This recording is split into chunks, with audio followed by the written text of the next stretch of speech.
yan. Magandang gabi po sa inyo, mga kaugag. Ano oras sa inyo tutulog na tayo?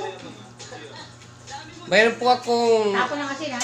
na Kasi ate mo. tatlong magkumpare. Ngayon,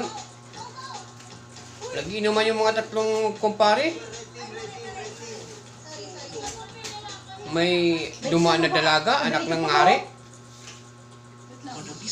Ngayon, napag-usapan ng mga tatlong mga kumpare na pare, napakaganda ng babae na yun. Ano natin? Sundan natin. Sabi ng kumpare.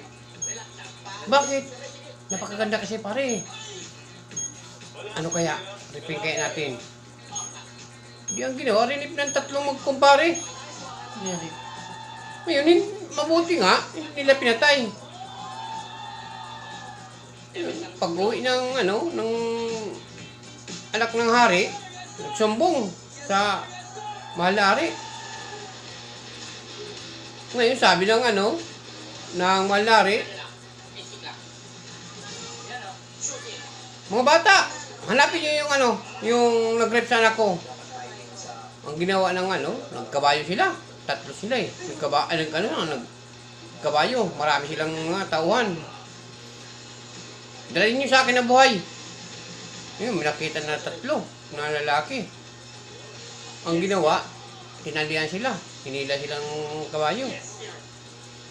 Yung pagdating doon sa mahal na hari, sabi, anak, tingnan mo nga itong tatlo to. Kung ito na ba?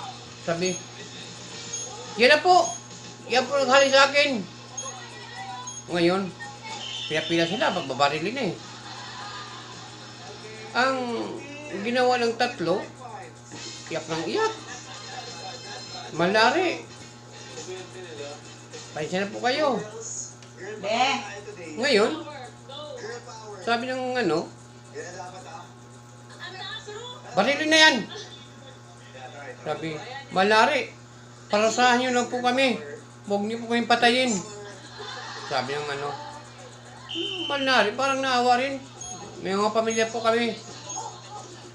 Kung bawat isa sa inyo, umakit sa bundok.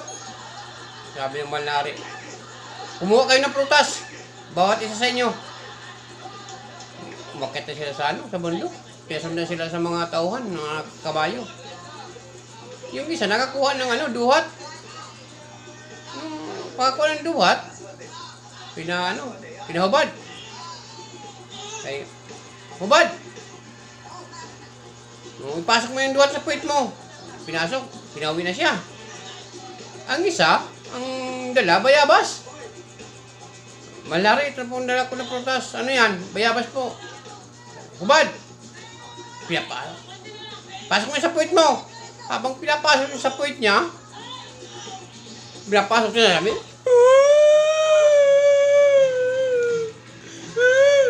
Sabi, bakit ka umiyak? Sabi ng malari. Kasi po, ang kasama ko nalalangga. Hanggang dito tayo guys.